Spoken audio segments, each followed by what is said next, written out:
Assalamualaikum warahmatullahi wabarakatuh. Kami dari kelompok 1 akan mempresentasikan hasil diskusi kami tentang proyek Hambalang yang dimulai dari Bintang Dwi Kurniawan. Kepada Bintang dipersilahkan. Baiklah, terima kasih kepada Najib yang telah memberikan saya kesempatan untuk menjelaskan tentang apa itu proyek Hambalang. Proyek Hambalang adalah pembangunan pusat pendidikan pelatihan dan sekolah olahraga nasional atau P3SON di Hambalang, Sentul, Bogor, Jawa Barat yang menuai banyak kontroversial. Proyek Hambalang dimulai sekitar tahun 2003. Proyek yang dikabarkan ada dugaan korupsi seperti nyanyian Muhammad Nazarudin ini ditargetkan selesai akhir tahun 2012. Pada tahun itu masih di Direktorat Jenderal Olahraga Dikbud. Proyek ini digelontorkan pada tahun itu sesuai dengan kebutuhan akan pusat pendidikan dan pelatihan olahraga yang bertaraf internasional. Selain itu, untuk menambah fasilitas olahraga selain bangunan.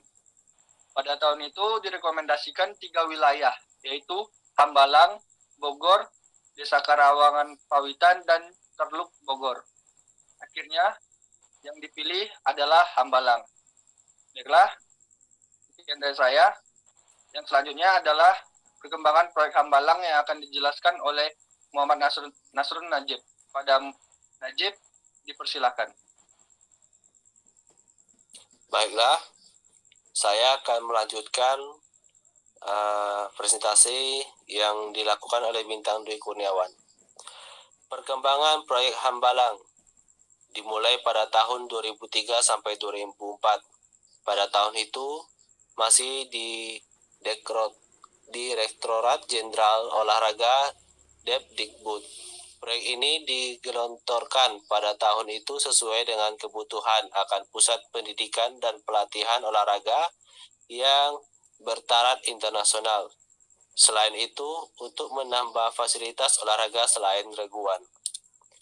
Pada tahun 2004 sampai 2009, proyek ini di Ditjen Olahraga Kemdikbud dipindahkan ke Kemenpora, lalu dilaksanakan pengurusan sertifikat tanah Hambalang, tapi tidak selesai. Pada tanggal 20 Januari 2010 diterbitkan sertifikat hak pakai nomor 60 atas nama Kemenpora dengan luas tanah 312.448 meter per meter persegi. Lalu pada tanggal 30 Desember 2010 keluar izin pendirian bangunan. Lanjut pada tanggal 31 Desember 2012 pekerjaan direncanakan selesai. Lalu penerimaan siswa baru 2013 sampai 2014.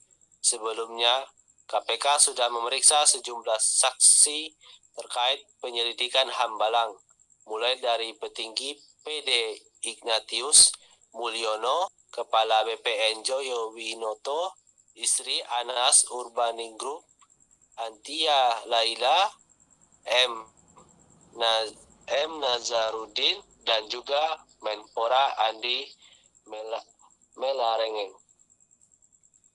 Baiklah, selanjutnya akan disampaikan oleh Farhan Haditya. Kepada Farhan dipersilahkan.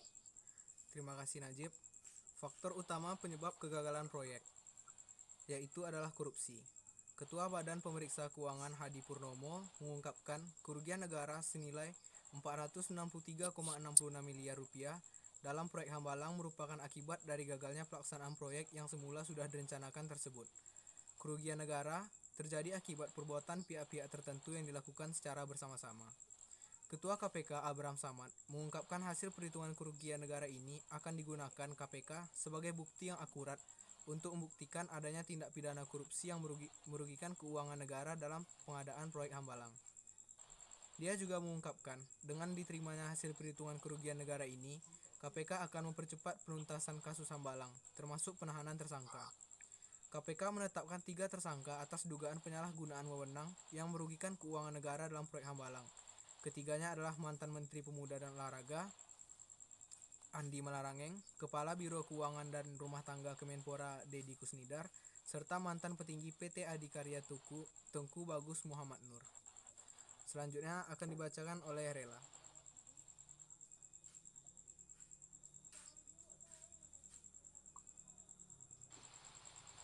Baiklah, faktor lain penyebab kegagalan proyek. 1. Kawasan cincin api.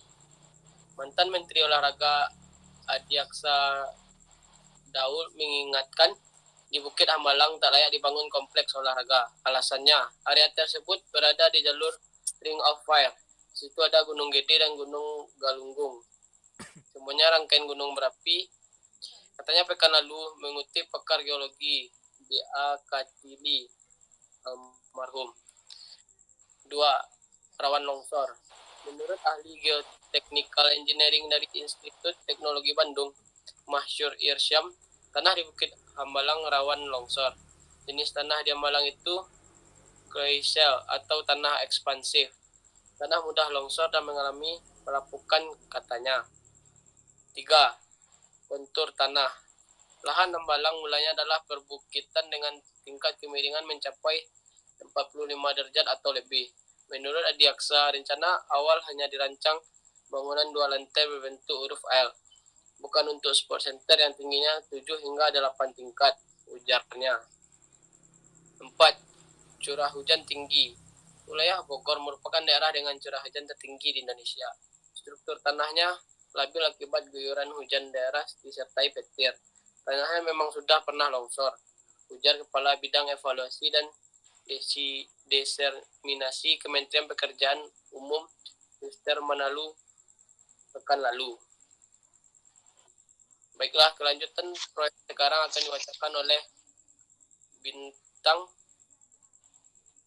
Umara. Baiklah, saya akan melanjutkan presentasi kelanjutan proyek Hambalang. Bangunan proyek Hambalang di Bogor, Jawa Barat sebagai lokasi pemusatan latihan nasional atau Platnas. Berbagai cabang olahraga sudah mendapat lampu hijau dari Komisi Pemberantasan Korupsi atau KPK untuk dilanjutkan. Tetapi nasibnya masih mengambang. Pasalnya, Kementerian Pemuda dan Olahraga baru mulai membicarakan lagi rencana kelanjutan pembangunan proyek Hambalang bersama Kementerian Pekerjaan Umum dan Perumahan Rakyat atau PUPR baru-baru ini. Akan tetapi, menurut Sekretaris Kementerian Pemuda dan Olahraga Gatot S. Dewa Broto, pembicaraan itu berhenti ketika serangan pandemi COVID-19 melanda tanah air, yang membuat perhatian segenap aparatur pemerintah tersedot untuk menangkal wabah tersebut. Saat ini, Menpora Zainuddin Amali tengah menyusun peta Grand Design Olahraga Nasional guna memetakan situasi dan kondisi olahraga saat ini dan di masa mendatang. Hambalang termasuk dalam 2 pelatnas bersama sekolah khusus olahraga di Cibubur yang akan dioperasikan untuk mengoptimalkan peningkatan prestasi olahraga dalam rancangan Kemenpora. Sejak kepemimpinan Menpora Imam Nahrawi, Hambalang sebetulnya sudah direncanakan menjadi pusat pendidikan, pelatihan, dan sekolah olahraga nasional atau pelatnas atlet junior dan senior menjelang perhelatan multi cabang internasional. Namun rencana tersebut kembali gagal dituntaskan setelah Imam Nahrawi terseret dugaan kasus korupsi dana hibah KONI pada 2019. Baiklah, presentasi selanjutnya akan dilanjutkan oleh Firdaus.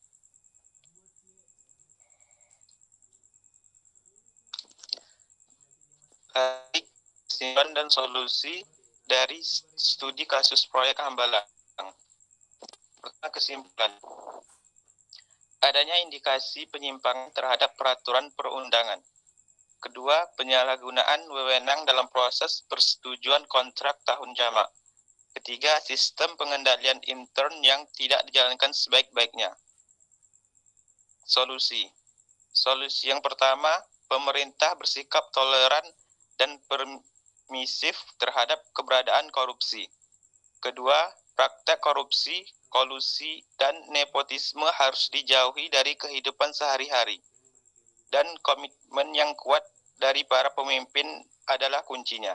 Yang ketiga, peran pemerintah selanjutnya adalah menjadi wasit dunia usaha yang memastikan aktivitas ekonomi berjalan lancar serta meminimalkan terjadinya kegagalan pasar. Sekian, saya kembalikan ke moderator Nasrul Najib.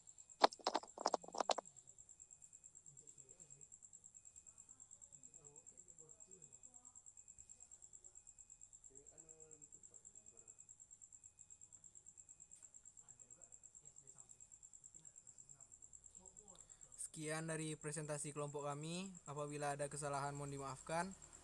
Wabillahi taufiq wal hidayah. Assalamualaikum warahmatullahi wabarakatuh. Waalaikumsalam warahmatullahi wabarakatuh. Assalamualaikum warahmatullahi wabarakatuh.